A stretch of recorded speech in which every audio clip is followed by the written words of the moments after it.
আবারও সংকোচনমূলক মুদ্রানীতির পথে হাঁটছে বাংলাদেশ ব্যাংক। আগামী সপ্তাহে ঘোষণা করা হবে চলতি অর্থ বছরের প্রথম মুদ্রানীতি। আগের বছরের ধারাবাহিকতায় এবারও বাড়ছে না বেসরকারি খাতে ঋণের প্রবাহ। আর এতে বিনিয়োগ বাধাগ্রস্ত হওয়ার শঙ্কা থাকলেও কেন্দ্রীয় ব্যাংক এই বিষয়ে বলছে বিনিয়োগ বাড়াতে নীতিগত সহায়তা দেওয়া হবে ব্যবসায়ীদের। মিনা ফেরদৌসের রিপোর্টে বিস্তারিত। বাজেট ঘোষণার পর নতুন অর্থ বছরে মুদ্রানীতি কৌশল প্রণয়নে কাজ করছে বাংলাদেশ ব্যাংক। মূলত আগামী অর্থ বছরে প্রথম 6 মাসে কি পরিমাণ টাকা বাজারে সরবরাহ করা হবে তা মুদ্রানীতির মাধ্যমে ঠিক করবে কেন্দ্রীয় ব্যাংক। মূল্যস্ফীতি নিয়ন্ত্রণ ও বেসরকারি খাতে বিনিয়োগে কি পরিমাণ অর্থ বাজারে ছাড়া হবে নির্ধারণ হবে তার মাধ্যমে, যা ঘোষণা হতে পারে চলতি মাসের শেষ সপ্তাহে।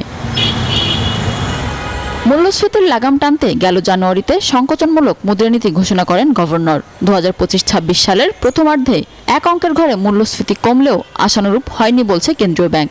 তাই এবারের মুদ্রানীতি অপরিবর্তিত রাখার সিদ্ধান্ত নেওয়া হয়েছে বলে জানান মুখপাত্র। বান্ডেল থাকলে প্রতি সেনমানিতে টাকা বাঁচবে। বিকাশ সেনমানি বান্ডেল কিনে জিতুন প্রতি লেনদেনে। কোনো ইন্ডিকেটরের মধ্যে কোনো ডাউনওয়ার্ড ট্রেন্ড আপনারা দেখতে পাবেন না। এরকম একটা স্থিতিশীল অবস্থায় নিয়ে যাব, তারপর হয়তো পলিসি রেটে হাত দিবে, যেটার ইম্প্যাক্ট অবশ্যই শিল্প খাতে বিনিয়োগ খাতে পড়বে এবং আগামী বছর শুরু থেকে আমরা একটা গতিশীল অর্থনীতি দেখতে পাবো।